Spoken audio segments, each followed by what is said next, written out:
అన్న ఇప్పుడు ఐబొమ్మ ఇమ్మడి రవిని అరెస్ట్ చేశారు కదా, అరెస్ట్ చేయడం అనేది కరెక్టా రాంగా? అంటే అట్లా పైరసీ పెట్టడం అంటే పైరసీ కాదు, ఓటీటీలో వచ్చిన తర్వాత పెడుతుండే ఆయన.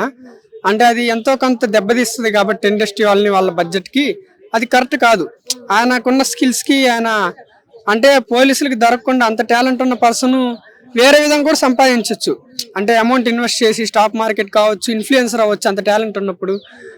ఈ ఈ మార్గం ఎంచుకోవడం కరెక్ట్ కాదు. ఇలా ఎంచుకోవడం వల్ల ఇప్పుడు ఇబ్బంది. ఫ్యాన్ ఫాల్ 2 తెలుగు రాష్ట్రాలకు తెలిసిండు, ఫ్యాన్స్ వచ్చారు, సపోర్ట్ ఉంది. కానీ ఇప్పుడు ఆయన జైల్లో ఉన్నారు కటకటాల వెనక. అంటే పోలీసులో ఇండస్ట్రీ కారణం నేను అనుకోవట్లా, ముఖ్యంగా వాళ్ళ ఆవిడ వాళ్ళ అత్తగారి కారణం నేను అనుకుంటున్నా. వాళ్ళు మనీ సంపాదించలేవు, డబ్బు సంపాదించలేవు, నీ సత్తా ఇంతే నన్ను రచ్చగొట్టబట్టి ఇప్పుడు ఈ నిర్ణయం తీసుకున్నాడు. అంటే విజయం వెనక ఆడుతుంటే ఇట్లా నాశనం అయిపోవడానికి కూడా ఆడదుంటది అని ప్రూవ్ చేశాడు. అంటే ఇప్పుడు అందరి కోసం చేసినట్టే కదండి, మరి ఐబొమ్మ అనేసరి చాలా మంది మూవీస్ చూసారు ఫ్రీగానే. అండ్ ఒక థియేటర్ కి వెళ్ళాలి అంటే కూడా ఒక ఫ్యామిలీకి సరిపోనంత డబ్బులు కూడా ఉండవు కదా.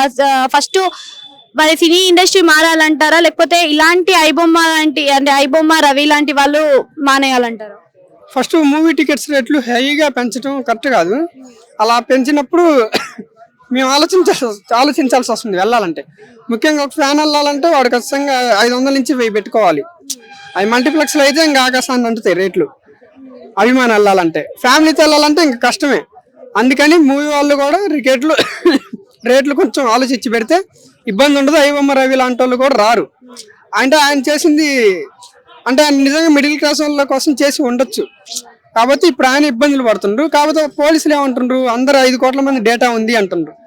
మరి మా డేటా ఉన్నప్పుడు కొంచెం భయం వేస్తుంది. ఆ డేటా ఉందో లేదో తెలియదు. ఇప్పుడు డేటా ఉంది అంటే ఒకళ్ళంటే డేటా బయటకు చేస్తారేమో, అందరిది చేసినప్పుడు దేశం మొత్తంది కూడా చేయలేరు కదా ఎవరైనా. ఇప్పటి వరకు ఎవరు నా డేటా రిలీజ్ అయింది ఇట్లా ఐబొమ్మ వాళ్ళు ఇబ్బంది పడుతున్నారని కూడా ఎవరు వచ్చి చెప్పింది లేదు. వాళ్ళు చెప్తున్నారు, పోలీసులు చెప్తున్నారు.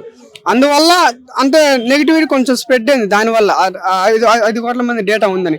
అది లేకపోతే అసలు అది కూడా ఆయనకి ఆ నెగిటివిటీ కూడా ఉండేది కాదు. అట్లా చెప్పేసరికి కొంతమంది భయపడుతుంటారు అంతే.